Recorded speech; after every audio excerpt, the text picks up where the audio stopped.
નમસ્કાર મિત્રો, આજે રાત્રે ગાંગીના સપનામાં માં મેલોડી આવે છે અને ગાંગીને માં મેલોડી કહે છે કે બેટા ગાંગી, અહીંયાથી અમુક ગાંવ દૂર એક પંથકમાં દુકાળ પડ્યો છે અને તારે ત્યાં જવાનું છે અને ત્યાં મારો એક સેવક રહે છે અને તેનું નામ છે રાયમલ અને તારે એના ઘરે રહેવાનું છે અને આ ગામને આ મહામારીમાંથી બચાવવાનું છે. અને આમ કહી અને માં મેલોડી તો અંતર્ધ્યાન થઈ ગયા અને પછી ગાંગી સવારે વહેલા બાબાની રજા લઈ અને એ ગામ તરફ નીકળી જાય છે અને ચાલતા ચાલતા તે આગળ જાય છે અને પછી તે સમડીનું સ્વરૂપ ધારણ કરી અને એ દિશામાં ઉડી જાય છે અને આમ ગાંગી ઉડતી ઉડતી એ દુકાળ પડેલા ગામ સુધી પહોંચી જાય છે અને સૌથી પહેલા તો તે ગામના કૂવા કાંઠે જઈને બેસે છે તો કૂવામાં પાણી નથી અને ત્યાર પછી તે ત્યાંથી ઉડી અને ગામના એક તળાવ પાસે જઈને બેસે છે અને તળાવ પણ સુકાઈ ગયું છે. તેથી તે હવે ત્યાંથી ઉડી અને એ ગામના પાદરે જાય છે તો એ ગામના એક એક ઝાડે જ્યારે પાંદડાઓને ખંખેરી નાખીને ઊભા હોય ને એવા એ ઝાડ ઉપર એકે પાન નથી. અને ત્યારે ગાંગી પહેલાં તો સમડી બની અને ગામમાં પ્રવેશ કરે છે ત્યારે ગામના છોકરાઓ પશુ પક્ષીઓને પકડી પકડી અને મારી ખાય છે અને બધા માણસો સાવ દુબળા પાતળા થઈ ગયા છે અને બધા ભેગા થઈ અને એકેચમાં બેઠેલા છે પણ ખાવા ખોરી ઝાર નથી અને પીવા પાણી પણ નથી. અને ત્યારે ગાંગી સમજી ગઈ કે આ ગામના માણસો હવે થોડા જ દિવસના મહેમાન છે અને એ માટે જ મને માં મેલડીએ અહીંયા મોકલી છે અને હું આ ગામના માણસોને આમ મરવા નહીં દઉં. અને પછી ગાંગી એક ઘરની પાછળ જઈ અને સમડીમાંથી પાછું પોતાનું અસલી સ્વરૂપ ધરે છે અને ત્યાંથી ચાલતી ચાલતી આ ગામ લોકોનું જ્યાં ટોળું બેઠું હોય છે ત્યાં આવે છે અને ત્યાં આવી અને હજી તો ગાંગી ઊભી રહી ગઈ ત્યાં તો ગામના દરેક માણસો આ ગાંગીની સામું ટગર ટગર જોઈ રહ્યા છે કે આ વળી આપણા ગામમાં નવું કોણ આવ્યું. અને ત્યારે ગાંગી ચાલતી ચાલતી આ ગામ લોકોની પાસે આવે છે ત્યારે ગામનો એક વડીલ પૂછે છે કે બેટા તું કોણ છે અને આવા જીવતા માણસોને ભરખી જાય ને એવા શ્રાપિત ગામમાં બેટા તું ક્યાંથી આવી. અને ત્યારે ગાંગી કહે છે કે દાદા, હું અહીંયાથી થોડાક દૂર ગામથી આવું છું અને અમારા ગામમાં પણ આવો દુકાળ પડ્યો છે અને અમારા ગામમાં તો આજુબાજુના ગામડા ખાલી થઈ ગયા છે અને જ્યારે એક રાત્રે અમારો આખો પરિવાર મને મૂકી અને ચાલ્યો ગયો અને હવે મારું આ દુનિયામાં કોઈ નથી અને હું એકલી અબળા જાઉં તો ક્યાં જાઉં અને મને કંઈ સૂચતું નથી અને એ માટે હું ફરતી ફરતી આ તમારા ગામ સુધી આવી છું. અહીંયા મને તમારા ગામમાં રહેવા મળશે. અને ત્યારે ગામનો બીજો માણસ ઊભો થઈ અને બોલ્યો કે ના ના, અમારા ગામમાં અમે તને નહીં રહેવા દઈએ અને અહીંયા તો અમારા પરિવાર અને અમારા છોકરાઓને પેટ ભરવા માટે પૂરતું અનાજ નથી તો પછી તને રાખી અને અમારે શું ખવડાવવું. અને ત્યારે ગાંગી કહે છે કે મારે તમારું કાંઈ નથી જોઈતું પણ મારે તો ખાલી આ ગામમાં આશરો જોઈએ છે. ત્યારે ગામના એક માણસે ચોખ્ખી ના પાડી દીધી કે અમારા ગામમાં એક પણ માણસ વધે ને એ અમને મંજૂર નથી કેમ કે અમારા ગામના જ અન્ન પાણી ખૂટી ગયા છે માટે તું હાલ જ અહીંયાથી ચાલી નીકળ.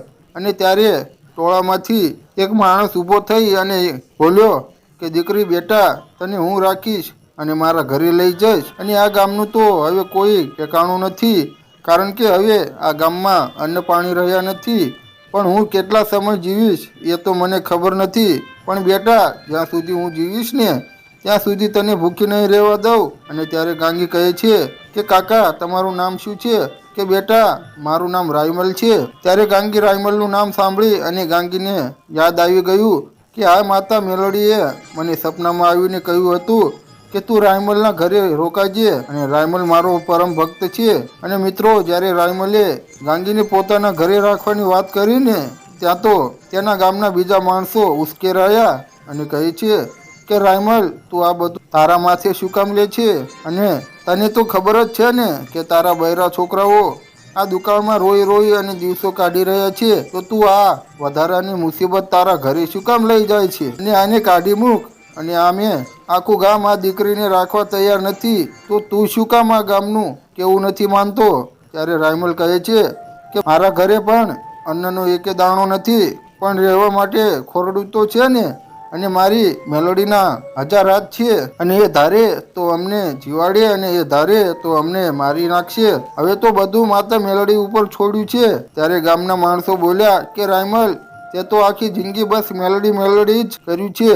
તો તારી મેલોડી હવે આવા ભર્યા દુષ્કાળમાં કેમ પાણીનો લોટો ભરીને નથી આવતી? ત્યારે રાયમલ બોલ્યો કે મારી મેલોડી હાથમાં લોટો ભરીને પણ આવશે, પણ મારી ભક્તિમાં હજુ કાંઈ ખોટ રહી ગઈ છે, એટલા માટે મારી મેલોડી મારા પારખા લઈ રહી છે. ત્યારે ગામના માણસો તો રાયમલને ઘણું બધું બોલી અને ત્યાંથી ચાલ્યા જાય છે. ત્યારે રાયમલ હવે એકલો ઊભો છે અને ગાંગી તેની પાસે જાય છે કે કાકા, તમને આ ગામના લોકો આટલું બધું કેમ બોલે છે?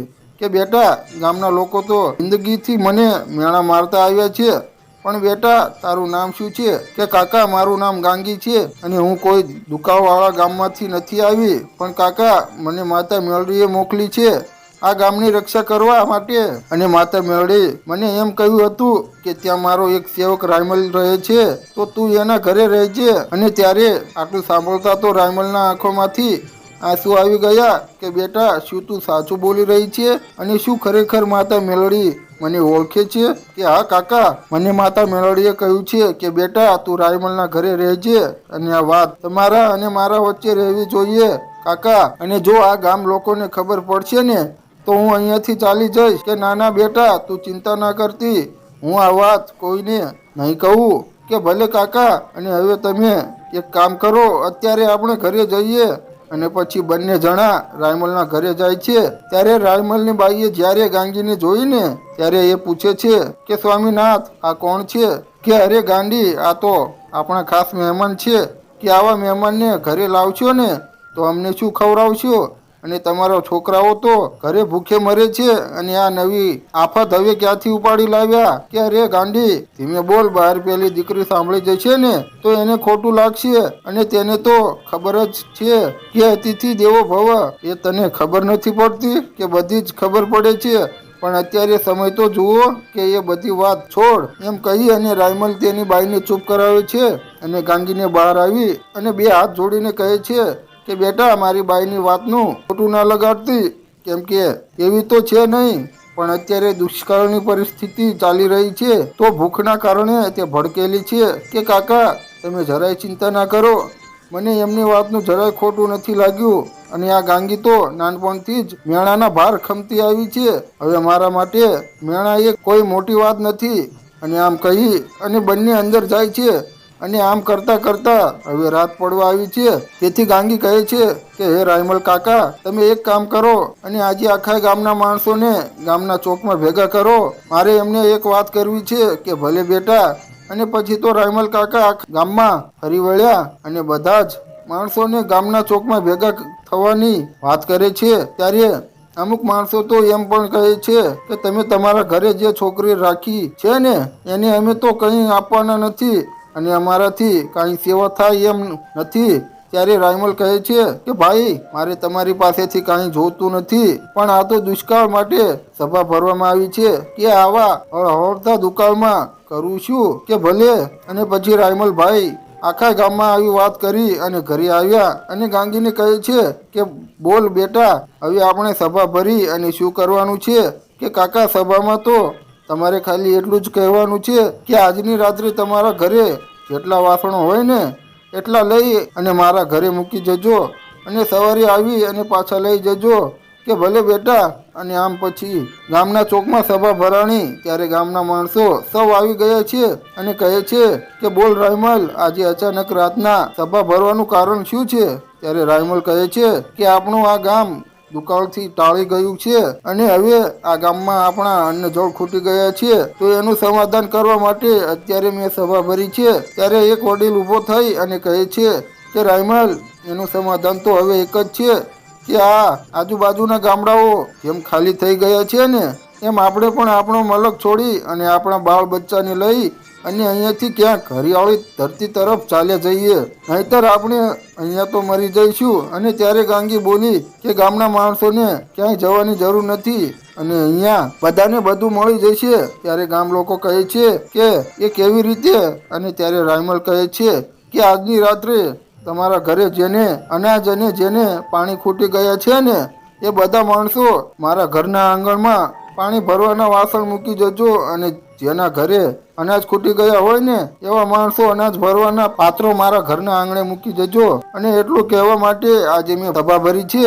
ત્યારે ગામના અમુક માણસો તો રાયમલની આ વાત સાંભળીને હસવા લાગ્યા કે રાયમલ, તું તારા પોતાના બાળ બચ્ચા તો બટકું રોટલા માટે રોજ રડતા હોય છે, તો તું કેવી રીતે બધાની અનાજ પાણી પૂરું પાડીશ? કે એ તો બધું મારી મેળડી ઉપર છોડી દીધું છે. તમે ખાલી તમારા વાસણ મૂકી જજો અને મારે એનાથી વધારે કાંઈ કહેવું નથી. અને સવારે તમારા વાસણ આવીને લઈ જજો.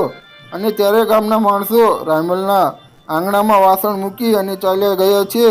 તો મિત્રો, હવે આ ગાંગી કેવી રીતે તેમાં અનાજ અને પાણી પૂરું પાડશે તે આપણે આગળના ભાગમાં જોઈશું. અને મિત્રો, તમે અમારી ચેનલ પર નવા આવ્યા હોય તો તમારો નાનો ભાઈ ગણી અને અમારી ચેનલને સબસ્ક્રાઈબ કરી લેજો. કારણ કે મિત્રો, આવા નવા ઇતિહાસ રોજે રોજ આ ચેનલ પર તમને નિહાળવા મળશે. જય માતાજી.